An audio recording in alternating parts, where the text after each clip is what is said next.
നിങ്ങളുടെ ജീവിതവും ലക്ഷ്യങ്ങളും തുറന്ന പുസ്തകം പോലെ മറ്റുള്ളവർക്ക് മുമ്പിൽ വയ്ക്കുകയാണെങ്കിൽ ചിലപ്പോൾ നിങ്ങൾക്ക് അവ നേടാൻ സാധിക്കാതെ വരാം. ഒരു വ്യക്തി ജീവിതത്തിൽ ഒരിക്കലെങ്കിലും മറ്റുള്ളവരിൽ നിന്നും അപ്രത്യക്ഷമാകേണ്ടതായിട്ടുണ്ട്.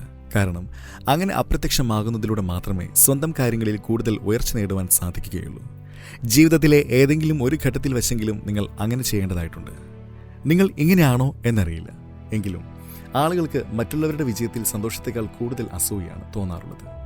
ഇതൊരു നാച്ചുറൽ സോഷ്യോളജിക്കൽ ടെൻഡൻസിയാണ്. കാരണം എപ്പോഴും ആളുകൾ മറ്റുള്ളവരെക്കാൾ ഒരു പടി മുന്നിൽ നിൽക്കണം എന്നാണ് ആഗ്രഹിക്കാറ്.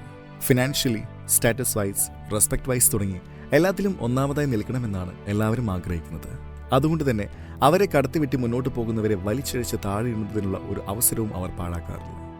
നിങ്ങൾ ശരിക്കും ജീവിതത്തിൽ എന്തെങ്കിലും നേടാൻ ആഗ്രഹിക്കുന്നുണ്ടെങ്കിൽ ഈ മനുഷ്യരുടെ ഇടയിൽ നിന്ന് അപ്രത്യക്ഷമാകേണ്ടത് അനിവാര്യമാണ്. നിങ്ങൾ മാത്രമുള്ള ഒരു ലോകത്തിലേക്ക് പോവുക. അവിടെ നിങ്ങൾക്ക് ഫീഡ്ബാക്ക് തരാൻ ആരും ഉണ്ടാകില്ല. അതുപോലെ തന്നെ നിങ്ങളെ ക്രിറ്റിസൈസ് ചെയ്യാനോ അപ്രീഷിയേറ്റ് ചെയ്യാനോ ആരും ഉണ്ടാകില്ല. ഒരു നിഴൽ പോലെ നിങ്ങൾ മാത്രമുള്ള ഒരു ലോകം നിങ്ങൾ സൃഷ്ടിക്കുക. നിങ്ങൾ നിങ്ങളുടെ തന്നെ ബെസ്റ്റ് വേർഷൻ പുറത്തെടുക്കാനായി കഠിനമായി പ്രയത്നിക്കുക. ഇതാരും തന്നെ അറിയുകയുമില്ല. നിങ്ങളുടെ ട്രാൻസ്ഫോർഡ് വേർഷൻ കാണുന്നതിലൂടെ ബാക്കിയുള്ളവരുടെ മുഖം മാറണം. മറ്റുള്ളവരിൽ നിന്ന് അപ്രത്യക്ഷമായി ലക്ഷ്യം നേടുന്നതിന് പ്രധാനമായും 3 ഘട്ടങ്ങളാണുള്ളത്. നമ്പർ 1 ഡിസപ്പിയർ, അതായത് അപ്രത്യക്ഷമാവുക. നമ്പർ 2 വർക്ക് അലോൺ, കഠിനമായി പ്രയത്നിക്കുക. നമ്പർ 3 റീപ്പർ, സ്വന്തം ട്രാൻസ്ഫോർഡ് വേർഷൻ പുറത്തേക്ക് കൊണ്ടുവരിക. ഇതിലേതെങ്കിലും ഒന്നിൽ നിങ്ങൾ തളർന്നു പോവുകയാണെങ്കിൽ നിങ്ങളിൽ ട്രാൻസ്ഫോർമേഷൻ ഉണ്ടാകില്ല. അത് നിരാശ നിങ്ങളുടെ ജീവിതകാലം മുഴുവൻ നിങ്ങളെ അലട്ടിക്കൊണ്ടിരിക്കും. അപ്രത്യക്ഷമാകുന്നതിനുള്ള മികച്ച മാർഗം എന്താണ്? അതിനായി നിങ്ങളുടെ വായ പൂട്ടിവെക്കുക. അമേരിക്കൻ ബിസിനസ്മാനും ഓഥറുമായ ജോയൽ ഓസ്റ്റീൻ പറഞ്ഞ കാര്യമാണ്, നിങ്ങളുടെ വാക്കുകൾ മാറ്റുന്നതിലൂടെ നിങ്ങൾ നിങ്ങളുടെ ജീവിതത്തെ തന്നെ മാറ്റിമറിക്കുന്നു എന്നത്. അതായത് പറയുന്ന കാര്യങ്ങളിലൂടെ തന്നെ നിങ്ങൾക്ക് നിങ്ങളുടെ ജീവിതത്തെ മാറ്റിമറിക്കാൻ സാധിക്കും. അതുപോലെ തന്നെ നിങ്ങളെ ഏറ്റവും കൂടുതൽ ചതിക്കാൻ സാധ്യതയുള്ളത് നിങ്ങളുടെ നാവാണ്. നിങ്ങൾ നിങ്ങളുടെ ലക്ഷ്യങ്ങളെക്കുറിച്ചുള്ള കാര്യങ്ങൾ ആരുമായും പങ്കുവയ്ക്കാതിരിക്കുക. എന്താണ് ചെയ്യുന്നത്, എന്താണ് പരിപാടി എന്നൊക്കെ ചോദിക്കുകയാണെങ്കിൽ പ്രത്യേകിച്ച് ഒന്നുമില്ല, അല്ലെങ്കിൽ ഇപ്പോൾ ഒന്നും തീരുമാനിച്ചിട്ടില്ല എന്ന് പറഞ്ഞ് ഒഴിഞ്ഞു മാറുക. അനാവശ്യമായി നിങ്ങളുടെ അഭിപ്രായങ്ങളും കാഴ്ചപ്പാടുകളും പങ്കുവെക്കുന്നതും നിർത്തുക. സൈലന്റും കാമും സീക്രട്ടീവും ആവുക. ആവശ്യമുള്ളപ്പോൾ മാത്രം സംസാരിക്കുക. ആരെങ്കിലും നിങ്ങളെ കാണുമ്പോൾ തന്നെ അവരുടെ മനസ്സിൽ നിങ്ങൾ ഒരു ചോദ്യചിഹ്നമായിരിക്കുക. ചുറ്റിലുമുള്ള ആളുകൾക്ക് മുന്നിൽ നിങ്ങളൊരു അൺസോൾവബിൾ മിസ്റ്ററി ആവുക. ഇന്നത്തെ കാലത്ത് ആളുകൾ കാര്യം ചെയ്തു തുടങ്ങുന്നതിന് മുന്നേ ഇൻസ്റ്റഗ്രാം സ്റ്റോറീസിലൂടെ മറ്റുള്ളവരെ അറിയിക്കുക എന്നതാണ് ചെയ്യുന്നത്.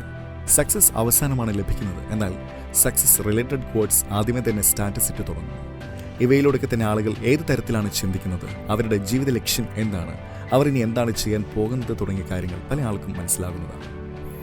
നിങ്ങളുടെ അടുത്ത മൂവ് എന്താണെന്ന് ആരെയും അറിയിക്കാതിരിക്കുക. ഈ വീഡിയോ കണ്ടതിന് ശേഷവും നിങ്ങൾ ആദ്യം ചെന്ന് ബാക്കിയുള്ളവരോട് സ്വയം അപ്രത്യക്ഷമാകാൻ ശ്രമിക്കുന്നു എന്ന കാര്യം അറിയിക്കരുത്. നിങ്ങൾ സ്വയം നന്നായി അധ്വാനിച്ച് നിങ്ങളുടെ തന്നെ മികച്ച വേർഷൻ ആവാനാണ് പ്രയത്നിക്കുന്നത്. ഇതിനെക്കുറിച്ച് മറ്റുള്ളവരോട് പറയേണ്ട യാതൊരു ആവശ്യവുമില്ല. ഈ പറഞ്ഞ ചുറ്റുപാടിൽ നിങ്ങളുടെ കുടുംബം, സുഹൃത്തുക്കൾ, ബന്ധുക്കൾ തുടങ്ങി ഒരുപാട് ആളുകൾ ഉൾപ്പെടുന്നു. ഇത് അത്ര എളുപ്പമുള്ള കാര്യമായിരിക്കില്ല. കാരണം പ്രാചീന കാലം മുതലേ മനുഷ്യരിലുള്ള ഒരു ഗുണമാണ് ഇൻഫർമേഷൻസ് പങ്കുവെക്കുക എന്നത്. നിങ്ങളുടെ മനസ്സിലുള്ളത് മനസ്സിൽ തന്നെ വയ്ക്കുക. പുറത്ത് മറ്റുള്ളവരോട് പറയേണ്ട കാര്യമില്ല. ഇതിനുശേഷം നിങ്ങൾ ചെയ്യേണ്ട കാര്യമാണ് നിങ്ങൾക്ക് വേണ്ട കാര്യങ്ങളിൽ മാത്രം ശ്രദ്ധ കേന്ദ്രീകരിക്കുക എന്നത്. ഒരു ഗോസ്റ്റിനെ പോലെ ഇരിക്കുന്നതിന് നിങ്ങൾ തീർച്ചയായും പല കാര്യങ്ങളും ചെയ്യേണ്ടതായി വരും. മറ്റുള്ളവർ നിങ്ങളെപ്പറ്റി എന്ത് ചിന്തിക്കും എന്നൊന്നും നിങ്ങളിവിടെ ചിന്തിക്കുകയും വേണം. ആദ്യത്തെ കാര്യം എന്തെന്നാൽ മറ്റുള്ളവർ നിങ്ങളെപ്പറ്റി ചിന്തിക്കുന്നുണ്ടായിരിക്കും എന്ന് നിങ്ങൾ കരുതുന്ന അത്രത്തോളം ഒന്നും ആരും നിങ്ങളെപ്പറ്റി ചിന്തിക്കുന്നില്ല എന്നതാണ്. കാരണം മനുഷ്യർക്ക് അവരവരുടെ ജീവിതത്തിൽ തന്നെ ചിന്തിക്കുവാനായി പല പ്രശ്നങ്ങളുമുണ്ട്. വാസ്തവത്തിൽ നിങ്ങൾ സ്പോട്ട് ലൈറ്റ് എഫക്റ്റിൽ പെട്ടുപോകുന്നതിൻ്റെ ഒരു ഉദാഹരണവും ഇതാണ്. സ്പോട്ട് ലൈറ്റ് എഫക്റ്റ് എന്നാൽ ഒരു കോഗ്നിറ്റീവ് ബയസ് ആണ്. എല്ലാവരും നിങ്ങളെയാണ് ശ്രദ്ധിക്കുന്നത് എന്ന് തോന്നൽ നിങ്ങളിലുണ്ടാകും. എന്നാൽ വാസ്തവത്തിൽ അങ്ങനെ ആയിരിക്കില്ല. ഇങ്ങനെയൊരു ചിന്ത മനസ്സിലുള്ളപ്പോൾ നിങ്ങൾ എന്ത് തന്നെ ചെയ്താലും അത് മറ്റുള്ളവരെ ഇൻഡയറക്ട്ലി ഇംപ്രസ് ചെയ്യാനുള്ള ഒരു മാർഗമായിരിക്കും എന്നത് ഉറപ്പാണ്. നിങ്ങൾ അതിലും പരാജയപ്പെടുകയാണ് പതിവ്. നിങ്ങൾ നിങ്ങളുടെ മനസ്സിൽ നിങ്ങളെ തന്നെ കെയർ ചെയ്യുന്ന ഒരു കഥാപാത്രത്തെ സൃഷ്ടിക്കുക. മറ്റുള്ളവരുടെ തിന്മ ആഗ്രഹിക്കാത്ത, എന്നാൽ നിങ്ങൾ വിജയിച്ച് കാണണമെന്ന് അതിയായി ആഗ്രഹിക്കുന്ന ഒരു കഥാപാത്രം. ആ കഥാപാത്രം ഒരിക്കലും സെൽഫിഷ് അല്ല, പകരം മറ്റുള്ളവരെക്കാൾ കൂടുതൽ ശ്രദ്ധയും പരിഗണനയും നിങ്ങൾക്ക് തരുന്ന ഒന്നായിരിക്കും. നിങ്ങളുടെ സന്തോഷത്തെപ്പറ്റിയും ലക്ഷ്യങ്ങളെപ്പറ്റിയും ചിന്തകളെപ്പറ്റിയും വളർച്ചയെപ്പറ്റിയും മാത്രം ചിന്തിക്കുന്ന ഒരു പേഴ്സോണ ആയിരിക്കണം അത്. പ്രിയപ്പെട്ട പല ആളുകളുമായി നിങ്ങൾക്ക് ബന്ധം മുറിക്കേണ്ടതായി വരും, എന്നാൽ ഇതും പ്രോഗ്രസിൻ്റെ ഒരു ഭാഗമാണ്. നിങ്ങൾ നിങ്ങളുടെ വേദന, കഠിനാധ്വാനം, കണ്ണുനീർ, ബ്ലഡ്, സ്വെറ്റ്, ഫെയിലിയർ തുടങ്ങിയവയ്ക്ക് മറ്റുള്ളവരിൽ നിന്നും മറച്ചു വെക്കേണ്ടതാണ്. നിങ്ങളുടെ വിജയവും വളർച്ചയും മാത്രമാണ് അവർ കാണേണ്ടത്. നിങ്ങളുടെ കഷ്ടപ്പാടുകൾ, നിങ്ങളുടെ വേദനകൾ, നിങ്ങളുടെ വിഷമങ്ങൾ, നിങ്ങൾ നേരിട്ട പരാജയങ്ങൾ തുടങ്ങിയവയ്ക്ക് ആളുകൾ വില കൽപ്പിക്കാൻ തുടങ്ങുന്നത് നിങ്ങൾ ഈ വഴികളിലൂടെയെല്ലാം നടന്ന് വിജയം നേടുമ്പോൾ മാത്രമായിരിക്കും. ആളുകൾ നിങ്ങളെ ബഹുമാനിക്കാൻ തുടങ്ങുന്നത് നിങ്ങളുടെ വിജയത്തിൽ നിന്നുമായിരിക്കും, അല്ലാതെ കഠിനാധ്വാനത്തിൽ നിന്നുമല്ല. ഈ ലോകത്ത് അധ്വാനിക്കുന്ന പലരുമുണ്ട്, എന്നാൽ അവരിൽ എത്ര പേരാണ് ബഹുമാനിക്കപ്പെടുന്നത്? തോമസ് ആൽവ എഡിസൺ ബൾബ് കണ്ടുപിടിക്കുന്നതിന് മുന്നേ 1000-ഓളം തവണ പരാജയപ്പെട്ടിരുന്നു. എന്നാൽ ആളുകൾ അദ്ദേഹത്തിന്റെ 1000 പരാജയങ്ങളുടെ പേരിലല്ല അദ്ദേഹത്തെ അറിയുന്നത്, പകരം ഒരൊറ്റ വിജയമാണ് അദ്ദേഹത്തെ ഇന്ന് ഈ ലോകം പ്രസിദ്ധനാക്കിയത്. ഒരു നിധികുംഭം സൂക്ഷിക്കുന്നത് പോലെ നിങ്ങൾ നിങ്ങളുടെ ലക്ഷ്യങ്ങളെ മാറോട് അണച്ചു വയ്ക്കുക. ആരോടും ഒന്നും പറയാതെ നിങ്ങൾ അധ്വാനിച്ചുകൊണ്ടേയിരിക്കുക. വർക്ക് ചെയ്യുന്നതിലൂടെ മാത്രമേ പ്രോഗ്രസ് ഉണ്ടാവുകയുള്ളൂ. ചെറുതായി എന്തെങ്കിലും നേടിയ ഉടനെ മറ്റുള്ളവരുടെ മുന്നിൽ ചെന്ന് ഞാൻ എന്ത് ചെയ്തു എന്ന് കാണുക എന്ന രീതിയിൽ അവതരിപ്പിക്കുന്നത് നിങ്ങളുടെ മൂല്യത്തെ കുറയ്ക്കുന്നതല്ലാതെ നിങ്ങൾ ഒരിക്കലും സഹായിക്കില്ല. വാസ്തവത്തിൽ നിങ്ങൾ ഇതിനേക്കാൾ കൂടുതൽ ചെയ്യാൻ പൊട്ടൻഷ്യലുള്ള ആളാണ്. ഗോസ്റ്റ് മോഡ് അഥവാ മോങ്ക് മോഡ് എന്നും ഇതിനെ പറയാം. കാരണം ഈ ലോകത്തു നിന്നും അപ്രത്യക്ഷമായി നിങ്ങൾ അധ്വാനിക്കുന്നത് വളരെ എളുപ്പമുള്ള ഒരു കാര്യമല്ല.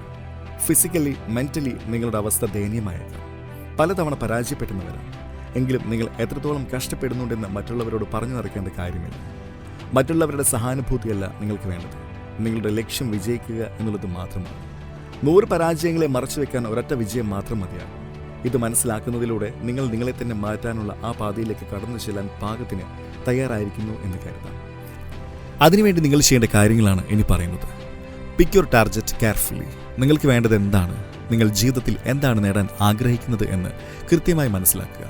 അത് നല്ലൊരു ജോലിക്ക് വേണ്ടിയായാലും ഫിനാൻഷ്യൽ സിറ്റുവേഷൻസ് ബെറ്റർ ആക്കാനായാലും ഏതെങ്കിലും എൻട്രൻസ് എക്സാം പാസ്സാവുന്നതാണെങ്കിലും നിങ്ങളുടെ ലുക്സ് മെച്ചപ്പെടുന്നതാണെങ്കിലും എന്തായാലും കൃത്യമായി ഉറപ്പാക്കുക. അത് ഒരൊറ്റ ഗോൾ തന്നെ ആവണമെന്നില്ല, ഒന്നിൽ കൂടുതലായാലും കുഴപ്പമില്ല. പക്ഷെ നിങ്ങൾ അതിനുവേണ്ടിയാണ് കഠിനമായി പ്രയത്നിക്കുന്നത് എന്ന കാര്യം നിങ്ങൾ എപ്പോഴും ഓർമ്മിപ്പിക്കുന്ന ഒന്നായിരിക്കണം നിങ്ങളുടെ ലക്ഷ്യം. നിങ്ങളുടെ ലക്ഷ്യം നിങ്ങളുടെ മുന്നിൽ വളരെ വ്യക്തമായിരിക്കണം. ആ ലക്ഷ്യം നേടുന്നതുവരെ നിങ്ങളുടെ ജീവിതം അതിനെ ചുറ്റിപ്പറ്റിയായിരിക്കണം ഉണ്ടാവേണ്ടത്. നിങ്ങളുടെ ജീവിതത്തിലെ ഓരോ നിമിഷവും നിങ്ങൾ ആബ്സല്യൂട്ട് വിന്നർ ആകുന്നതിനായി ഉപകാരപ്പെടുത്തുക. ഇവയൊക്കെ പിന്തുടർന്ന് നിങ്ങൾ അപ്രത്യക്ഷമാവുകയാണെങ്കിൽ തീർച്ചയായും ഒരു ദിവസം അൺബീറ്റബിൾ ബീസ്റ്റായി നിങ്ങൾക്ക് തിരികെ വരാൻ സാധിക്കുന്നതാണ്. മെന്റലി, ഫിസിക്കലി, ഇമോഷണലി, ഫിനാൻഷ്യലി ഒക്കെ വിജയിക്കുമ്പോൾ നിങ്ങൾ ഈ ഒരു കാര്യം കൂടെ തിരിച്ചറിയും.